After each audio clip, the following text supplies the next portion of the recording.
नमस्कार साथियों, भारतीय कैरियर इंस्टीट्यूट के ऑनलाइन प्लेटफॉर्म में आपका हार्दिक स्वागत है।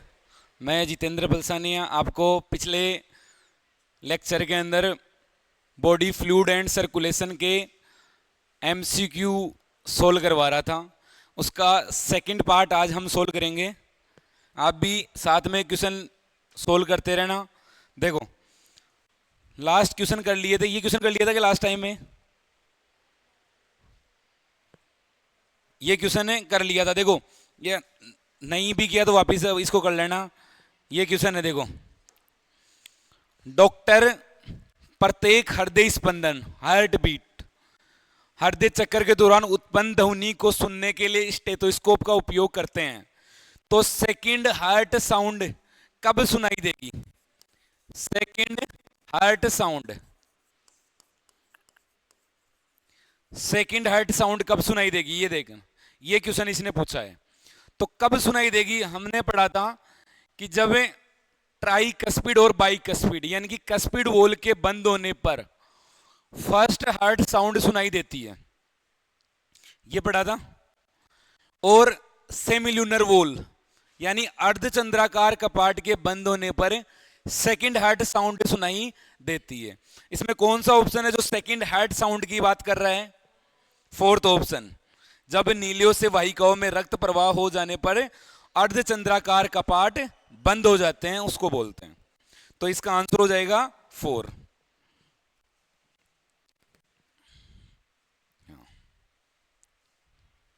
एक मिनट है।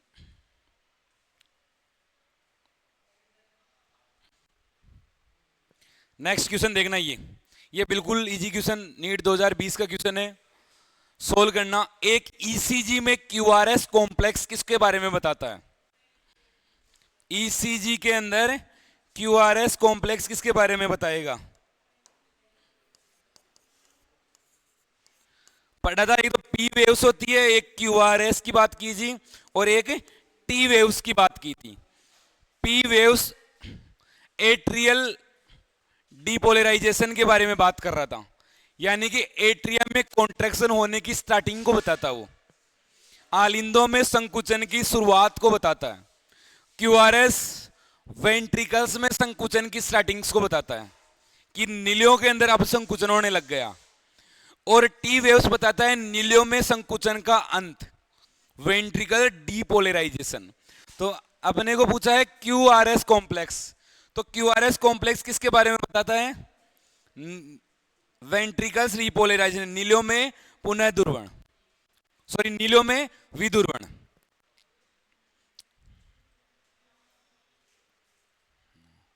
ये क्वेश्चन कर लिया था? नहीं, ये तो कर लिए थे, ये भी कर लिया था, ये थोड़ी हो गया था।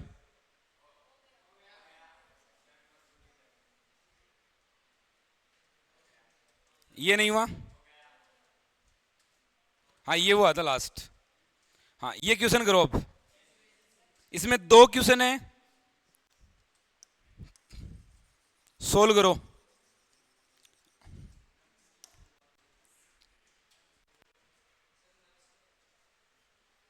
नफ्स नहीं जानता, ये गलत बात है।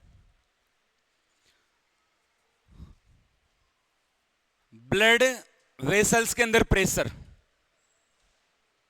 की दर किसके अंदर मापी जाती है? आप बीपी माप रहे हो मान लो, ये यहां पे हम देखते हैं पल्स रेट देखते हैं अपना, तो वो पल्स रेट किस में देखते हैं? धमनियों में, सिराओं में, आर्टरीज में देखते हैं या वेन्स के अंदर देखते हैं? किस में देखते हैं? आर्टरी में देखते हैं या वेन्स में? धमनियों के अंदर। अब क्यों देखते हैं हम धमनियों के अंदर ही? देखो, एक चीज बताओ, धमनियों में ही क्यों देखते हैं? क्योंकि उनमें प्रेशर होता है। क्योंकि धमनियों में जो ब्लड आता है वो हार्ट के द्वारा पंप किया हुआ ब्लड धमनियों तक पहुंचता है। तो जो हार्ट जो प्रेशर जनरेट करता है वो अपने को आर्टरीज के अंदर फील होगा। इसलिए पल्स रेट या नब्ज की दर किस में मापी जाती है? धमनियों में। और धमनियों में कोष्टक में रेडियल लिखा है। देखो, मैंने आपको हीमोडायलिसिस पढ़ाया था, डायलिसिस, उसमें एक चीज बताई थी आपको कि डायलिसिस के अंदर हम ब्लड निकालते हैं बाहर की तरफ, डायलिसिस में ब्लड को बाहर निकालते हैं। कौन सी ब्लड वेसल से ब्लड को बाहर निकालते हैं? रेडियल आर्टरी से, रेडियल धमनी से। और वहां पे बताया था कि धमनी से ही क्यों निकालते हैं, यानी कि आर्टरी से ही क्यों नहीं निकाल रहे हैं हम बाहर? क्योंकि आर्टरियों में होता है प्रेशर, और वो प्रेशर कहां से आ रहा है? हार्ट के द्वारा। अगर आप सोचो आप डायलिसिस कर रहे हो और ब्लड आप वेन से निकालने लगे, सीरा से बाहर निकालने लगे, तो क्या होगा? अगर आप ब्लड सीरा से, तो सीरा से निकालोगे तो ड्रॉप ड्रॉप ब्लड आएगा, और आर्टरी से निकाल रहे हो तो उससे क्या होगा? फास्ट आएगा।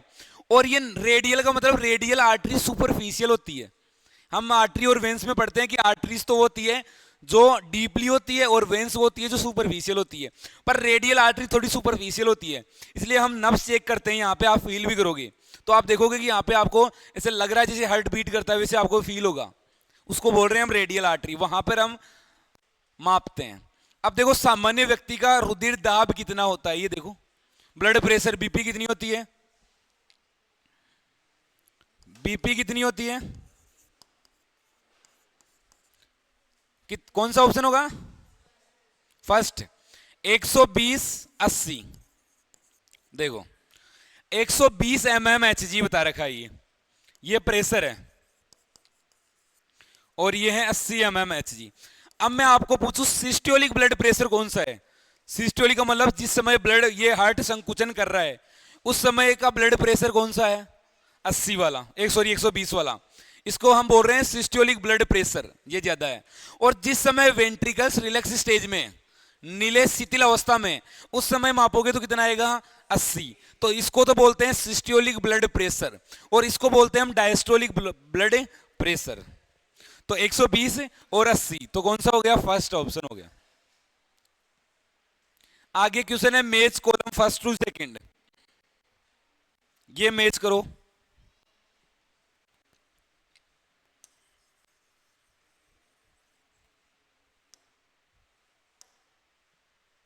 Match column first to second का क्वेश्चन है।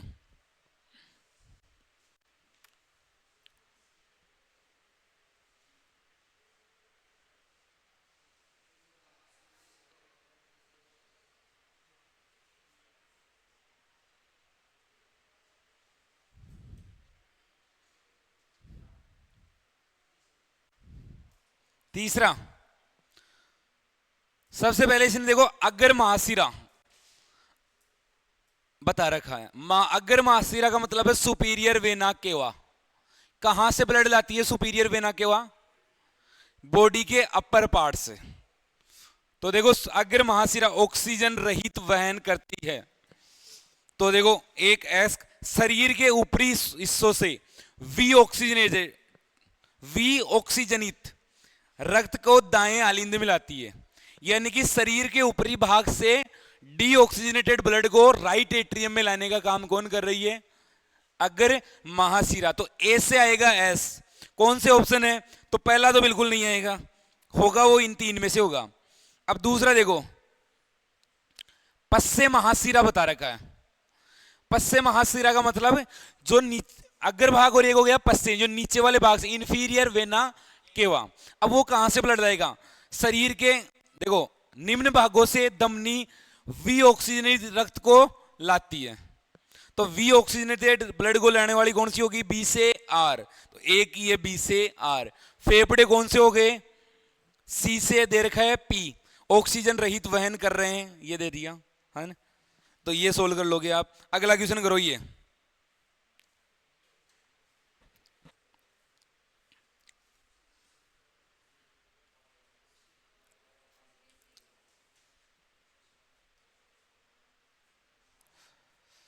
कौन सी रक्त वाहिनी ऑक्सीजनित रक्त को बाएं आलिंद में ले जाती है? कौन सा? तीसरा। हाँ। देखो एक बार मैं आपको ये बता दूं, एक बार समझना, मैं आपको ये पूरा कॉन्सेप्ट ही बताता हूं कौन किधर ब्लड लेके जा रहा है। ये मानो अपने हार्ट है,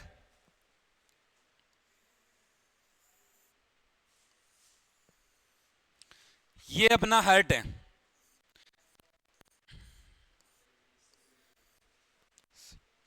हार्ट के ऊपर वाले दो चेंबर होते हैं, उनको क्या बोलते हैं?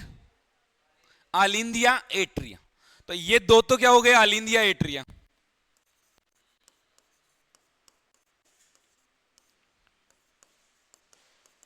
या एट्रियम। ऊपर वाले इस साइड वाले पार्ट को बोलते हैं हम राइट एट्रियम, और इस वाले को बोलते हैं लेफ्ट एट्रियम। और नीचे वाले दो होते हैं उनको क्या बोलते हैं? वेंट्रिकल्स, यानी कि नीले। तो इनको तो बोल रहे हैं हम वेंट्रिकल्स या नीले। सही। ये तो हो गया राइट वेंट्रिकल्स और ये हो गया लेफ्ट वेंट्रिकल्स।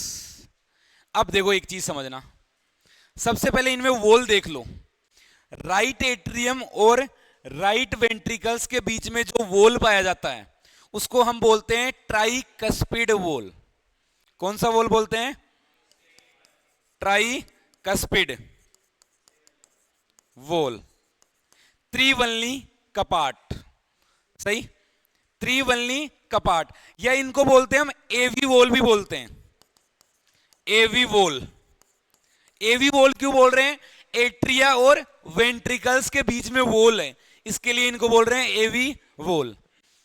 अब देखना आप, और देखो दूसरा नाम इनका और क्या बोल देगा, ये कस्पिड वॉल भी बोल देगा इन्हीं को, क्योंकि ट्राइकस्पिड और बाइकस्पिड वॉल है तो कस्पिड कॉमन नेम हो गया तो कस्पिड वॉल भी बोल देगा इनको।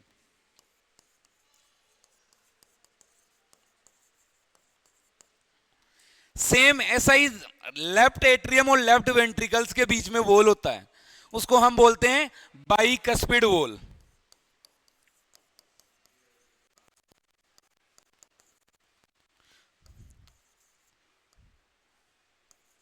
बाइकस्पिड वॉल, इसको बोलते हैं हम द्विवलनी कपाट। हिंदी में तो क्या बोल रहे हैं? द्विवलनी कपाट। द्विवलनी कपाट। अब देखो दूसरा नाम और इसका मिट्रल वॉल भी बोलते हैं इसको। कौन सा? मिट्रल वॉल, इसी को बोलते हैं। और अगर आपको ऐसे बोल लूं मैं एवी वॉल तो भी नाम सही है इसका, कस्पिड वॉल तो भी नाम इसका सही है। ये तो पाया जाता है। अब आपके क्वेश्चन ये भी पूछेगा, देखो नीट में क्वेश्चन पूछा हुआ है मेज कॉलम फर्स्ट टू सेकंड में, राइट एट्रियम और राइट वेंट्रिकल्स के बीच में कौन सा वॉल होता है? Tricuspid wall. लेफ्ट एट्रियम और लेफ्ट वेंट्रिकल्स के बीच में कौन सा वॉल होता है? Bicuspid valve. अब एक चीज समझना, अगर आप कंफ्यूज हो इसके अंदर कि कौन सा ट्राइकस्पिड किधर बाइकस्पिड, तो ये याद रखना राइट हाथ से हम ज्यादा काम कर रहे हैं, तो राइट हाथ ज्यादा डेवलप हो गया तो राइट वाला हार्ट भी ज्यादा डेवलप हो गया। अगर राइट वाला हार्ट ज्यादा डेवलप हो गया तो जहां पर दो वॉल थे इधर कितने वॉल हो गए? 3। तो ट्राइकस्पिड किधर हो गया? राइट वाले पार्ट में, तो right atrium and right ventricles के बीच में। और लेफ्ट वाला पार्ट कम काम कर रहा है, कम डेवलप हुआ तो लेफ्ट। ऐसे याद कर सकते हो आप। सेम ऐसा ही वहां पे भी आप जब लंग्स पढ़ोगे तब लंग्स में हम पढ़ते हैं कि राइट लंग्स है ना वो 3 लोब में डिवाइड होता है और लेफ्ट लंग्स 2 लोब में डिवाइड होता है, तो वहां पे भी कंफ्यूज नहीं रहेगा। राइट वाला ज्यादा काम कर रहा है तो 3 लोब 2 लोब, ये समझ में आ गया। अब देखो ये हमने पढ़ा था कि ये तो वॉल वाला पोर्शन हो गया। अब मैं इसको वॉल इसको इनको हटाता हूं मैं यहां से, या इसको थोड़ा बहुत वो कर लेता हूं। अगर अपने बॉडी के ऊपर पार्ट से डीऑक्सीजनेटेड ब्लड को लेके आ रही है, कौन से को? DO2 ब्लड को लेके आ रही है, तो उसको क्या बोल रहे हैं हम? अगर शरीर के ऊपरी पार्ट से लेके आ रही है उसको superior vena cava, SVC। Superior vena cava कहां से ब्लड को लेके आती है? शरीर के ऊपरी पार्ट से ब्लड को लेकर आ पाती है, अपर पार्ट से। और शरीर के नीचे वाले पार्ट से ब्लड को जो लेके आती है उसको क्या बोलते हैं हम? Inferior vena cava. Inferior vena cava जो शरीर के निचले पार्ट से ब्लड को लेके आती है। और जो हार्ट की मसल से ब्लड को वापस लेके आती है उसको बोलते हैं कोरोनरी साइनस। तो यहां पे मैं मान लू कोरोनरी साइनस, CS लिख दिया, कोरोनरी साइनस, ये इंफीरियर वेना केवा हो गया। ये सब कौन सा ब्लड लेके आ रही है? डीऑक्सीजनेटेड ब्लड को लेके आ रही है। अब आपके सामने मैं क्वेश्चन पूछूं, राइट एट्रियम में कौन सा ब्लड आता है, ऑक्सीजनेटेड या डीऑक्सीजनेटेड? डीऑक्सीजनेटेड ब्लड आ गया यहां पे, DO2 ब्लड आ गया। अब ये यहां से कहां जाएगा, राइट वेंट्रिकल्स के अंदर चला गया। अब मैं आपको पूछूं राइट वेंट्रिकल्स में कौन सा ब्लड होगा, ऑक्सीजनेटेड या डीऑक्सीजनेटेड? डीऑक्सीजनेटेड। यहां से देखो एक जाती है पल्मोनरी आर्टरी, या इसको थोड़ा मैं आगे बना लेता हूं इस,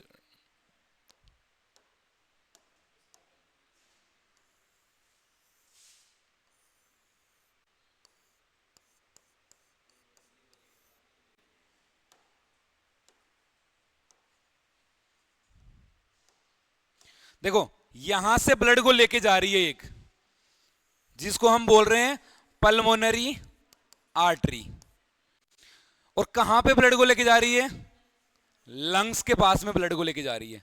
अब एक चीज बताओ, ये ऑक्सीजनेटेड ब्लड को लेके जा रही है या डीऑक्सीजनेटेड ब्लड को? DO2 ब्लड, DO2 ब्लड को लेके जाएगी ये यहां पे। अब देखो हमने डेफिनेशन पढ़ी थी कि आर्टरीज वो होती है जो ऑक्सीजनेटेड ब्लड को कैरी करती है, पर उसमें आप एक अपवाद भी पढ़ते हो, एक्सेप्शन पढ़ते हो। पर एक डेफिनेशन दूसरी भी पढ़ी थी कि आर्टरीज वो होती है जो ब्लड को हार्ट से दूर लेके जाती है। ये ब्लड को हार्ट से दूर लेके जा रही है। अब लंग्स के पास चला गया, लंग्स के पास में क्या होगा, ऑक्सीजनेशन, यानी कि ऑक्सीजन इसके अंदर आएगी, और यहां से पल्मोनरी कौन लेके आएगी इधर ब्लड को, पल्मोनरी वेन। अब ये ऑक्सीजनेटेड ब्लड को लेके आई है या डीऑक्सीजनेटेड को? O2 ब्लड को यहां पे लेके आई है, ऑक्सीजन युक्त रक्त को ये लेकर यहां पे आएगी।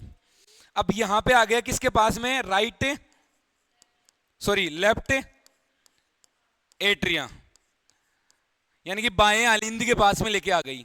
अब बताओ बाएं आलिंद में कौन सा रक्त है, शुद्ध या अशुद्ध?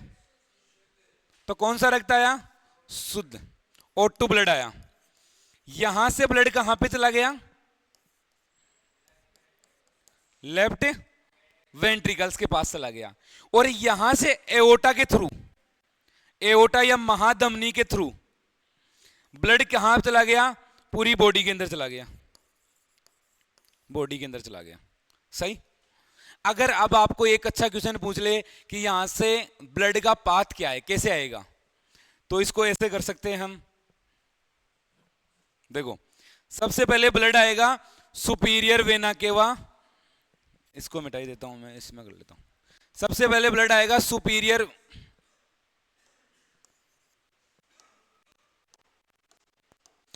Superior vena cava, inferior vena cava या कोरोनरी साइनस से ब्लड किसके पास में आ गया, राइट एट्रियम के पास में। कौन सा ब्लड आया, ये DO2 ब्लड ही आया। राइट एट्रियम से ब्लड कहां पे गया, राइट वेंट्रिकल्स में, और राइट वेंट्रिकल से ब्लड कहां पे जाएगा, पल्मोनरी आर्टरी के पास। पल्मोनरी आर्टरी से ब्लड कहां जाएगा, लंग्स के पास, और लंग्स से ब्लड कहां जाएगा, पल्मोनरी वेन के पास। पल्मोनरी वेन से किस में आएगा, लेफ्ट एट्रिया के पास। लेफ्ट एट्रिया से लेफ्ट वेंट्रिकल्स, लेफ्ट वेंट्रिकल से एओर्टा, और एओर्टा के थ्रू पूरी बॉडी में चला जाएगा।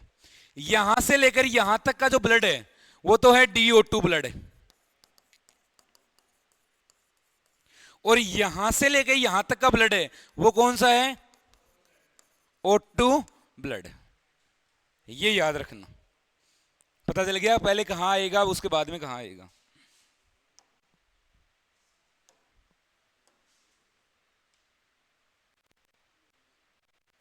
अब आगे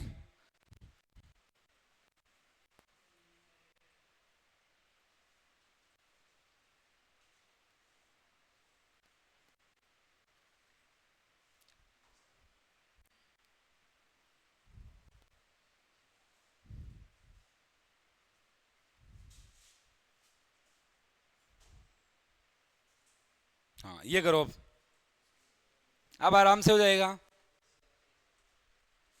कौन सी रक्त वाहिनी ऑक्सीजनेटेड रक्त को बाएं आलिंद में ले जाती है, बाएं आलिंद का मतलब हो गया लेफ्ट एट्रिया के पास में कौन लेके आती है? पल्मोनरी वेन, यानी कि फुफ्फुसीय सीरा। तो फुफ्फुसीय सीरा कौन सा हो गया? तीसरा। हाँ, ये क्वेश्चन करो, हिज का बंडल।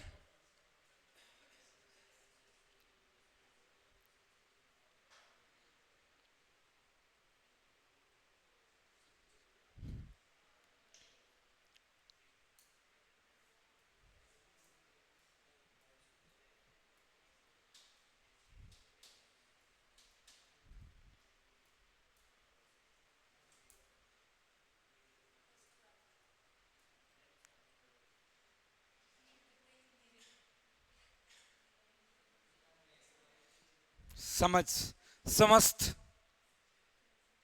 समस्त का मतलब सभी। अब सही है क्या?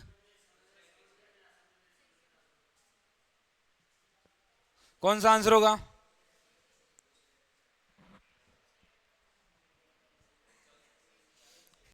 सेकंड। अब देखो कैसे, हम ये पढ़े थे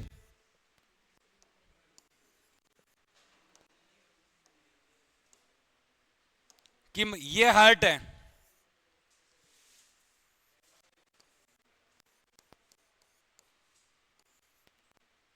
हार्ट में ये वाला जगह थी, उसको तो बोला था ऐसे नोड, इसको क्या बोला था? AV node. और यहां पे जो आ रही थी, इसको क्या बोल रहे थे? Bundle of his. और यहां पे थे जो थी, उसको क्या बोल रहे थे हम? पुरकिंजन फाइबर। अब ये अपने को पूछ रहा है बंडल ऑफ हिज कहां पे पाया जा रहा है, तो इसका मतलब कहां पे पाया जा रहा है? नीलियों में पाया जा रहा है, वेंट्रिकल्स में पाया जा रहा है। वेंट्रिकल्स में भी दोनों वेंट्रिकल्स की दीवार के बीच के अंदर है, तो अंतरा नीले पट के अंदर पाया जा रहा है। तो सेकंड आंसर हो जाएगा इसका। हाँ, ये वापिस क्वेश्चन है,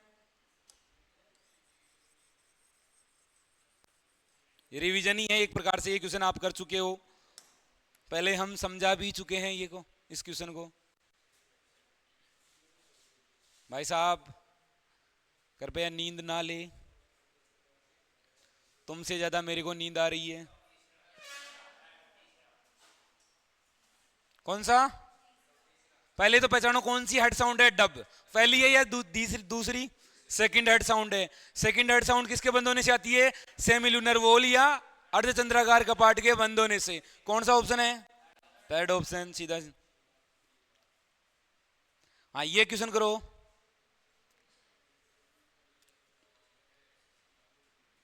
गलत कथन बताना है।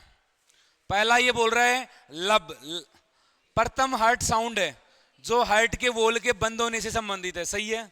सेकंड बोल रहा है कार्डियक आउटपुट, वो stroke volume into heart beat rate से निकालते हैं, सही है। तीसरा बोल रहा है डब, जब हृदय कपाटों के खुलने के कारण, भाई साहब खुलने की वजह से कोई हार्ट साउंड नहीं आती, दोनों हार्ट साउंड बंद होने की वजह से आ रही है। पहला ट्राइकस्पिड एंड बाइकस्पिड वॉल के बंद होने से, और दूसरा सेमिलुनर वॉल के बंद होने से। तो कौन सा हो गया? Third option. कोई ना, वापिस आ जाएगा। ये करो,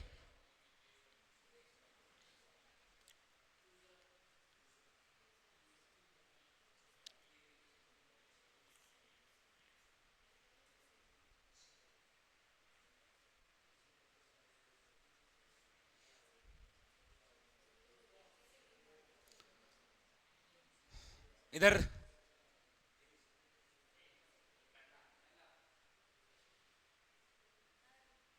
ऐसे क्या होता है? A B C D. देखो, किस रक्त समूह से ए रक्त समूह रक्त प्राप्त कर सकता है, तो इसको समझना। देखो एक बार, कौन किससे ब्लड ले सकता है, कौन किसको दे सकता। दो चीज एक याद रखना आप अलग से, मैं आपको ब्लड ग्रुप वाला ही करवा देता हूं पहले क्लियर। देखो, एक तो खुद का ब्लड ग्रुप वाला है, वो खुद को दे सकता है। जैसे मेरा मान लो ब्लड ग्रुप है ए, तो मेरे को ए वाला दे सकता है या नहीं दे सकता? दे सकता है, क्योंकि सेम ब्लड ग्रुप है तो सेम वाला सेम को दे देगा। तो एक तो ये याद रखना, एक याद रखना ओ होता ना, ओ उसको बोलते हैं यूनिवर्सल डोनर, सार्वदाता। ओ ब्लड ग्रुप सबको दे देगा, ओ ब्लड ग्रुप वाला सबको ब्लड ग्रुप दे देगा। अब देखो ब्लड ग्रुप कौन कौन से होते हैं। एक तो ब्लड ग्रुप होता है ए, एक ब्लड ग्रुप होता है बी, एक होता है ए बी, और एक होता है ओ। ये चार कैटेगरी में बांटते हैं हम। अगर आरबीसी की सरफेस के ऊपर ए एंटीजन है तो ब्लड ग्रुप कौन सा हो गया, ए। जैसे मान लो ये आरबीसी है, आरबीसी की सरफेस के ऊपर अगर ए एंटीजन है, आरबीसी की सरफेस के ऊपर अगर ए एंटीजन है तो ब्लड ग्रुप कौन सा हो गया, ए। अगर आरबीसी की सरफेस के ऊपर बी एंटीजन है तो ब्लड ग्रुप कौन सा हो गया, बी। अगर आरबीसी की सरफेस के ऊपर ए और बी दोनों एंटीजन है तो ब्लड ग्रुप कौन सा हो गया, ए बी। ए और बी मत करना, ए बी। अगर आरबीसी की सरफेस के ऊपर कोई एंटीजन नहीं है, मान लो कोई भी एंटीजन नहीं है, तो ब्लड ग्रुप कौन सा हो गया, ओ। तो ओ ब्लड ग्रुप के ऊपर आरबीसी की सरफेस के ऊपर कोई एंटीजन नहीं है तो ओ वाला सबको दे सकता है, क्योंकि एंटीजन के खिलाफ बनती है एंटीबॉडी। सही। तो देखो अब मैं बता रहा हूं कौन किसको दे सकता है, ये देखना। ए ब्लड ग्रुप वाला है, ए ब्लड ग्रुप वाला किस किस से ब्लड ले सकता है, एक तो ए से ले सकता है, एक ओ से, क्योंकि ओ सबको दे सकता है तो ओ से। अब बताओ बी ब्लड ग्रुप वाला किस किस से ले सकता है, एक तो खुद से, खुद का ब्लड ग्रुप बी, एक ओ से ले सकता है। एक याद रखना ए बी ब्लड ग्रुप वाला, ए बी में थोड़ा ध्यान रखना। अब आप तो बोलोगे सर ए बी वाला ए बी से भी ले सकता है, ए बी वाला ओ से भी ले सकता है, पर एक केस याद रखना, ए बी ब्लड ग्रुप होता है वो सार्वत्रिक दाता, सॉरी सार्वत्रिक ग्राही, यूनिवर्सल रिसिपेंट, सबसे ले सकता है। तो ए बी और ओ तो आ गया, इसका मतलब ये ए और बी से भी ले सकता है, ए और बी से भी ले सकता है। अब बताओ ओ ब्लड ग्रुप वाला किससे ले सकता है, ओनली ओ। तो दिक्कत तो ओ वाले की हो जाती है। और देखो एक सबसे ज्यादा कंफ्यूजिंग है ब्लड ग्रुप में, वो बता दूं मैं, कहां पर एंटीजन होता है, कहां पर एंटीबॉडी होती है, ऐसा।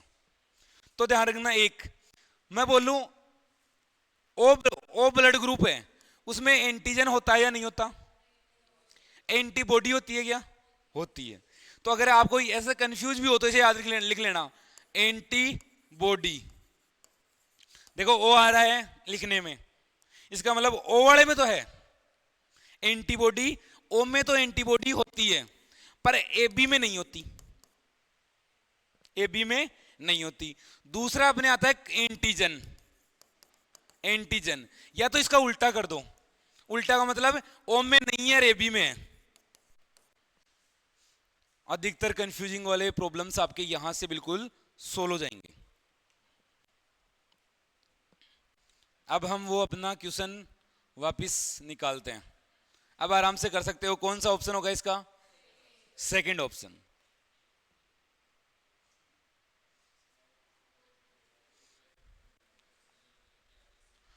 इसका मतलब है एएनएस के द्वारा हृदय क्रियाओं को नियमित किया जाता है, तो सही उत्तर को चूज करो।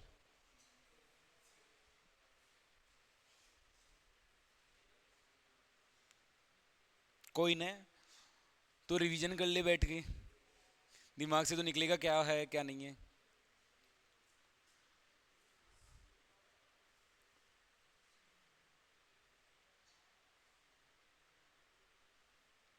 करो,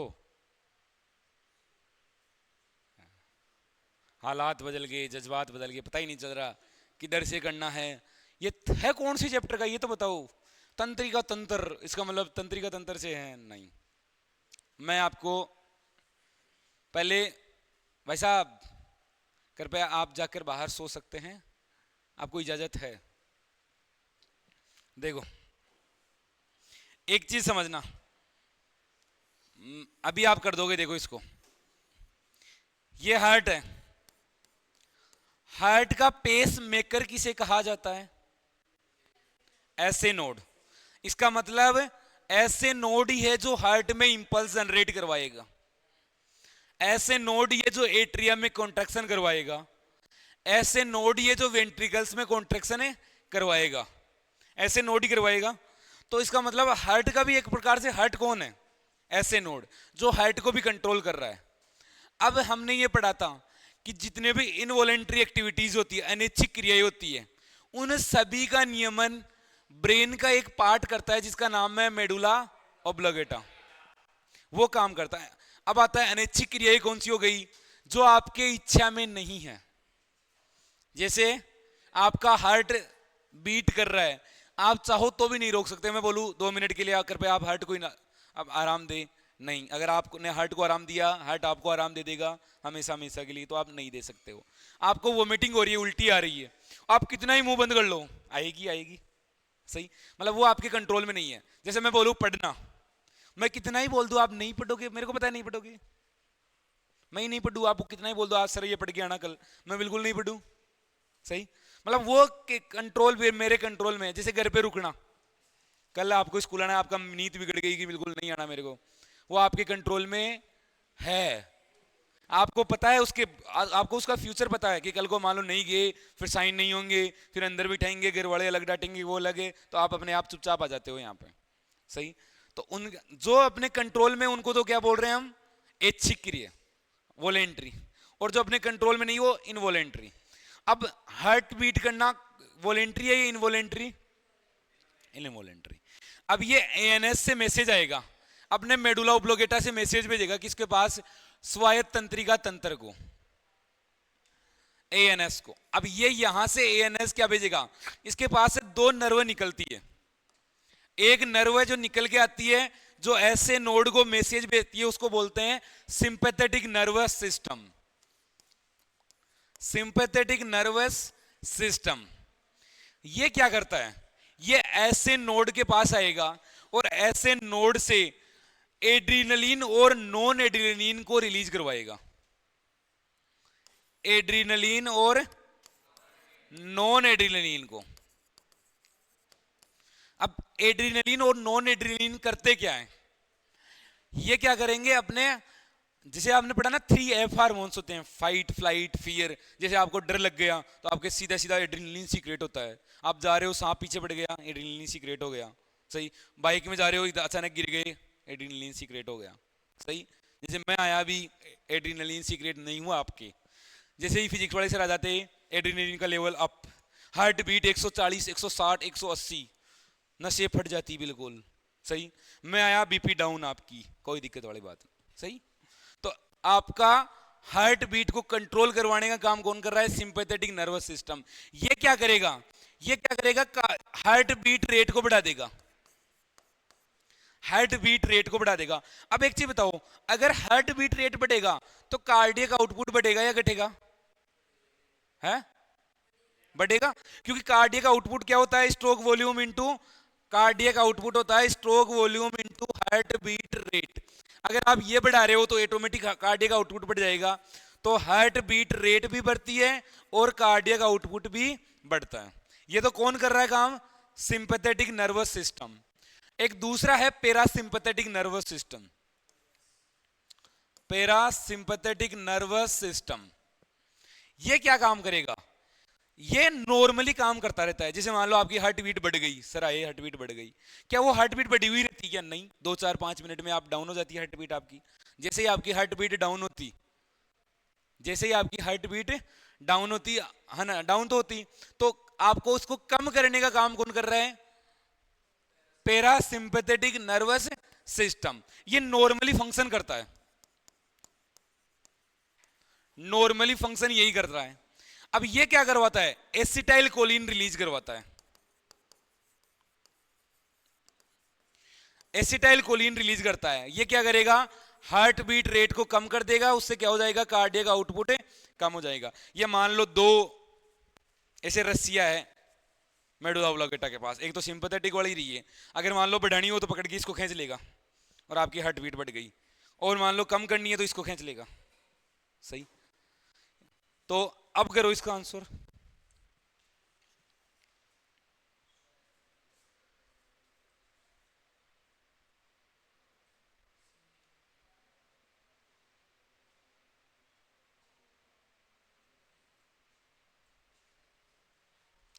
आंसर मिल गया होगा इतने में तो। सिंपैथेटिक को बोलते हैं अनुकंपी और पैरासिम्पैथेटिक को बोलते हैं प्रानुकंपी। कंपी कंपी, अनुकंपी, प्रानुकंपी।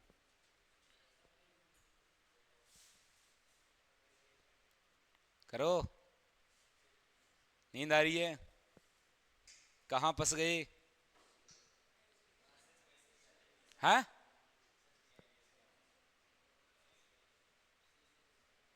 लास्ट क्लास किसकी लेके आए रहे थे?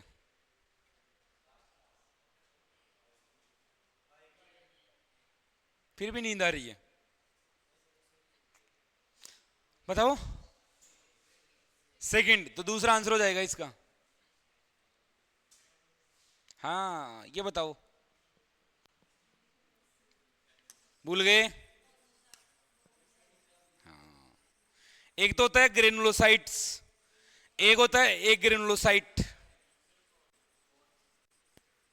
इसकी ट्रिक बताई थी मैंने आपको याद करने की। देखो, डब्ल्यूबीसी की ट्रिक है जिसके द्वारा हम इजीली याद कर सकते हैं कि ग्रेनुलोसाइट कौन सी है और एक ग्रेनुलोसाइट कौन सी है।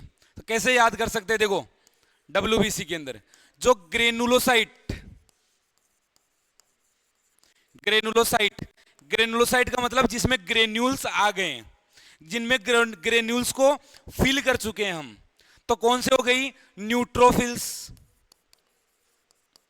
न्यूट्रोफिल्स, इओसिनोफिल्स और बेसोफिल्स। मतलब फिल आ रहा है, मतलब जिसको जिसमें हम फिल कर रहे हैं वो तो ग्रेनुलोसाइट, और फिल नहीं कर रहे हैं वो कौन सी हो गई? एक ग्रेनुलोसाइट। एक ग्रेनुलोसाइट में कौन आती है? Monocyte and lymphocyte, monocyte and lymphocyte. तो इसका आंसर कौन सा हो जाएगा? मोनोसाइट्स। अगला करो। एसेशन रीजन क्वेश्चन है।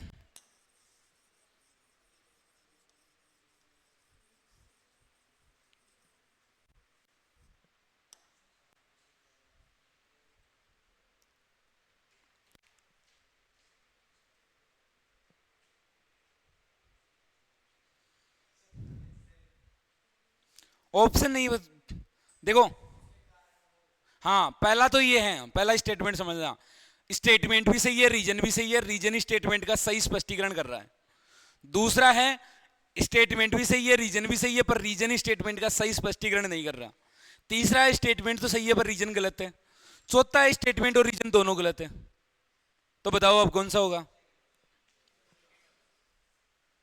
पहला स्टेटमेंट देखो, अनुकंपी तंत्रिका मतलब सिंपैथेटिक नर्वस सिस्टम नीले संकुचन को, तंत्री के संवेग को बढ़ा देगा।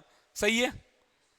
सिंपैथेटिक नर्वस सिस्टम क्या करता है? नीले में वेंट्रिकल्स में कॉन्ट्रैक्शन को बढ़ा देगा, हार्ट बीट रेट बढ़ा के। सही है। फिर अगर दे रखा है हृदय निर्गत को बढ़ाने के लिए, यानी कि कार्डियक आउटपुट को बढ़ाने के लिए, पर अनुकंपी तंत्रिका संकेत के साथ अनुकंपी तंत्रिका संकेत सहक्रियात्मक रूप से कार्य करते हैं। बताओ। नहीं, ये बोल रहा है अगर बढ़ाने के लिए तो केवल सिंपैथेटिक नर्वस सिस्टम ही काम करता है, परानुकंपी तंत्रिका तंत्र या पैरासिम्पैथेटिक तो इसको कम करने का। तो कौन सा आंसर हो गया? सी। हाँ, ये बताओ। इसको मैं दोबारा समझाऊंगा, ये तुम्हारे कक्षा 11 में भी बहुत दिक्कत किया होगा, ये अब तुम्हारे सही समझ में आएगा। ये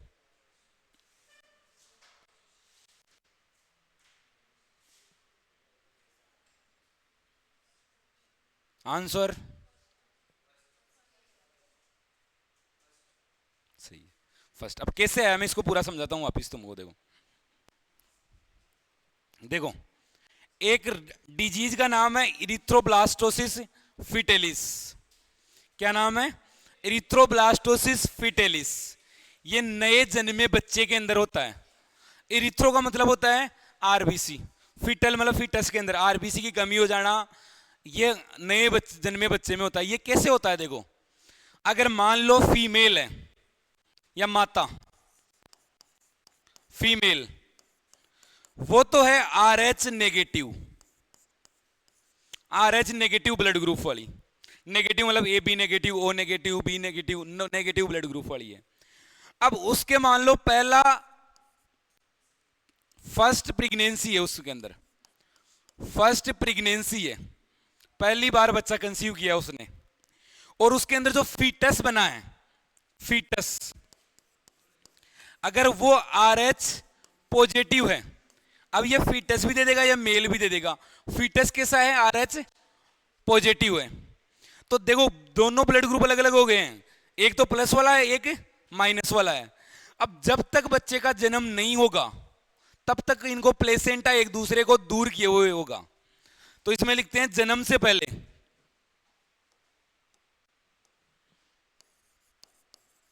जन्म से पहले प्लेसेंटा अलग किए हुए होता है,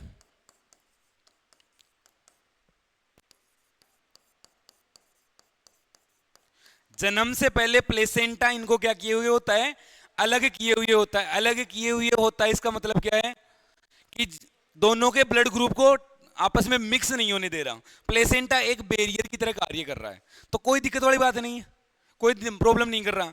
पर जैसे ही मान लो इसमें जन्म होगा, जैसे ही प्रसव होगा, डिलीवरी होगी, जैसे ही मान लो प्रसव डिलीवरी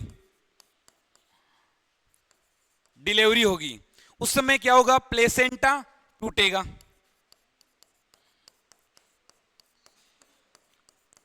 प्लेसेंटा क्या होगा, टूटेगा। अब जैसे ही मान लो प्लेसेंटा टूटा, माता का RH नेगेटिव फीटस के RH पॉजिटिव के क्या आएगा, कांटेक्ट में आएगा, फीमेल का RH नेगेटिव ब्लड फीटस के RH पॉजिटिव ब्लड ग्रुप के कांटेक्ट में आएगा। अब देखो दोनों अलग अलग ब्लड ग्रुप है, कांटेक्ट में आ गया, तो क्या करेगा, माता का, मदर का इम्यून सिस्टम इसके खिलाफ एंटी RH बनाएगा, तो इसमें माता का इम्यून सिस्टम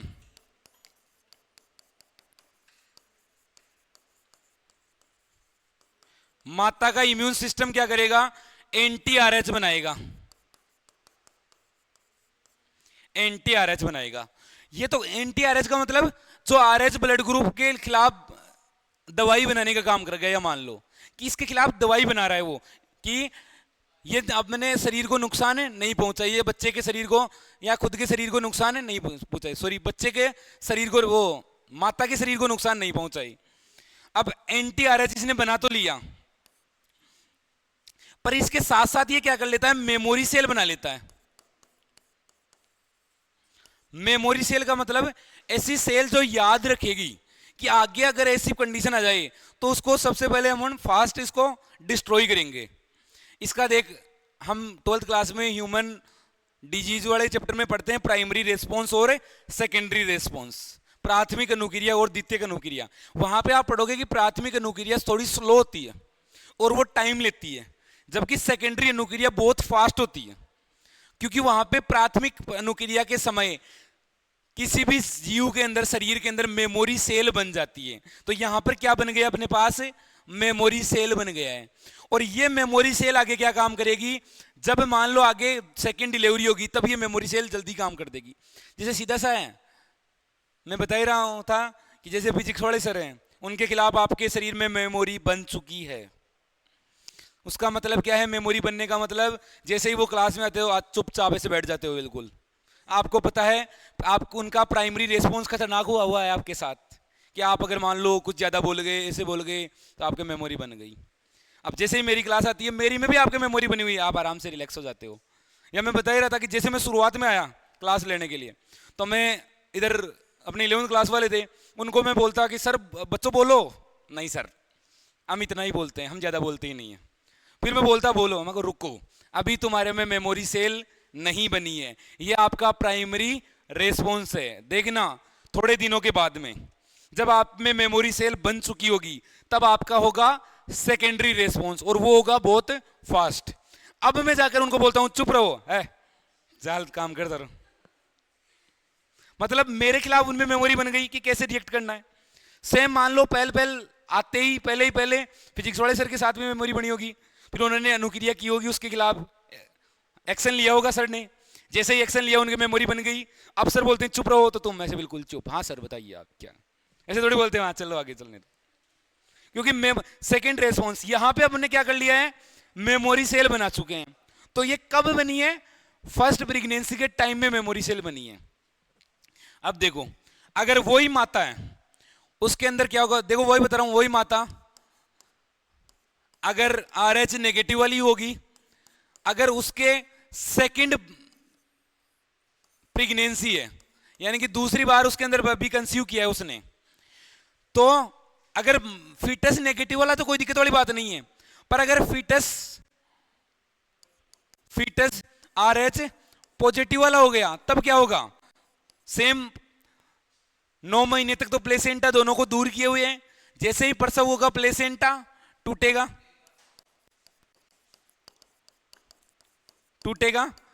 प्लेसेंटा टूटने से क्या होगा, RH नेगेटिव किसके कांटेक्ट में आएगा, RH पॉजिटिव के कांटेक्ट में आ जाएगा। पर अब आप ऐसे बोलोगे सर वो तो वही बात हो गई, वापिस क्या होगा, एंटी RH दवाई बनेगी उसके खिलाफ और मेमोरी सेल बनेगी, नहीं, अब मेमोरी सेल पहले से बनी हुई है। अब जैसे ही ऐसी क्रिया होगी माता का इम्यून सिस्टम क्या करेगा, फीटस के आरबीसी को डिस्ट्रॉय कर देगा, आरबीसी को डिस्ट्रॉय करेगा। तो इससे क्या हो जाएगा, आरबीसी को डिस्ट्रॉय करेगा, आरबीसी को डिस्ट्रॉय करने से क्या हो जाएगा, एनीमिया हो जाएगा बच्चे में, एनीमिया मतलब खून की कमी, जॉन्डिस हो जाएगा, पीलिया हो जाएगा, या कई गंभीर मामलों में फीटस की मृत्यु भी हो सकती है, ऐसी कंडीशन हो जाती है। तो ये क्यों हो रही है दूसरी अनुक्रिया, क्योंकि ये फास्ट है, इसको पता है वो पहले वाला केस है उसमें वो दवाई बनाई थी और उसके लिए वो मेमोरी सेल बनाई थी, तो मेमोरी सेल बोलेगी वो दवाई बना दो और काम कर दो, ये काम कर देगी। अब अपने मन में क्वेश्चन आता है कि इसका बचाव क्या करें, हम कैसे बचाए, इससे कैसे बचाए। एक काम कर लो आप, एंटी ये इसके अंदर मेमोरी सेल बनने ही मत दो, जो यहां पे आपके मेमोरी सेल बनाई है, सॉरी ये यहां पे मेमोरी सेल बनाई है, इस मेमोरी सेल को क्या करो, बनने ही मत दो, मेमोरी सेल को मत बनने दो। उसके लिए क्या करें, मेमोरी सेल नहीं बने, हम बाहर से बनी बनाई इम्यूनिटी दे दें। तो बाहर से बनी बनाई इम्यूनिटी इसको दे दिया तो उससे क्या होगा, शरीर को पता ही नहीं चलेगा कौन सी दवाई बनानी है, और वो मेमोरी सेल बनाएगा ही नहीं, और पुराने वाली एक्टिविटी हो जाएगी वापस। सेम में बताया था आपको कि मान लो आपको कोई टेबलेट लेना, आपका सिर दर्द हो गया, तो घर वालों ने बता दिया आपको कि ये वाली टेबलेट है, ये लेना है आपको जब आपका सिर दर्द हो। तो सबसे पहले आपका सिर दर्द हुआ तो थोड़े परेशान हुए, फिर आपने घर वालों को बताया कि ऐसी ऐसी प्रॉब्लम्स है हमारे साथ, फिर घर वालों ने ये बताया कि यहाँ पे टेबलेट रखी हुई है, ये टेबलेट ले लो सही हो जाओगे। तो ये आपका प्राइमरी रेस्पॉन्स था।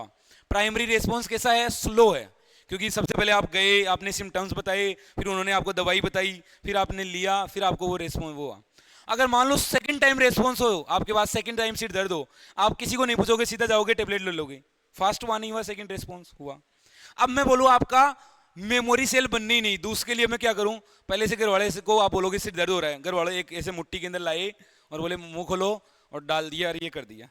अब आप घूमते फिरोगे क्या दिया था, बताओ तो सही, मतलब आप में मेमोरी सेल बनने ही नहीं दी। तो आप भी एक काम करो, यहां पे मेमोरी सेल मत बनने दो।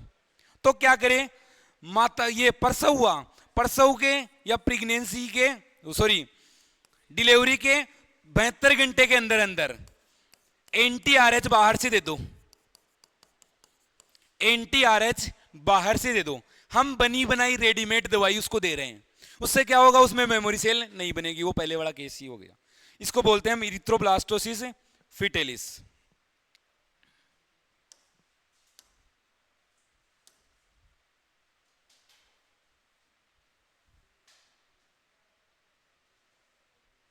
अब कौन सा था आंसर, 12 के अब सही समझ में आया होगा।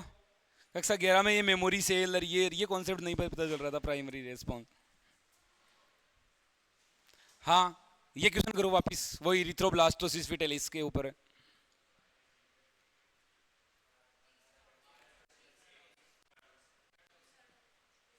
एंटी प्रति मतलब एंटी RH प्रतिरक्षी इसको देंगे हम। ये देखो 29 नंबर क्वेश्चन,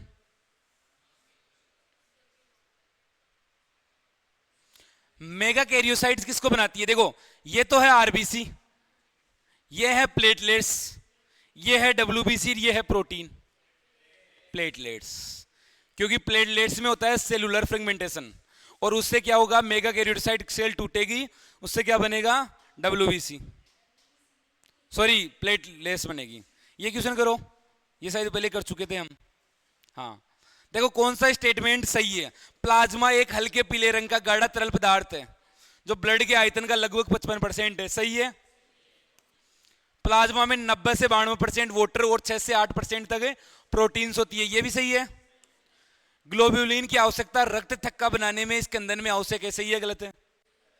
फाइब्रिनोजन आवश्यक है, तो ये गलत हो गया। फाइब्रिनोजन मुख्यतः शरीर के प्रतिरक्षा तंत्र को बनाने में उपयोगी है, सही है गलत है। नहीं, ग्लोब्यूलिन वो है, ये भी गलत। कितने कथन है सही है, तो दो वाला कौन सा हो गया, तीसरा। ये करो, चलो आगे क्लास के अंदर और करेंगे। धन्यवाद।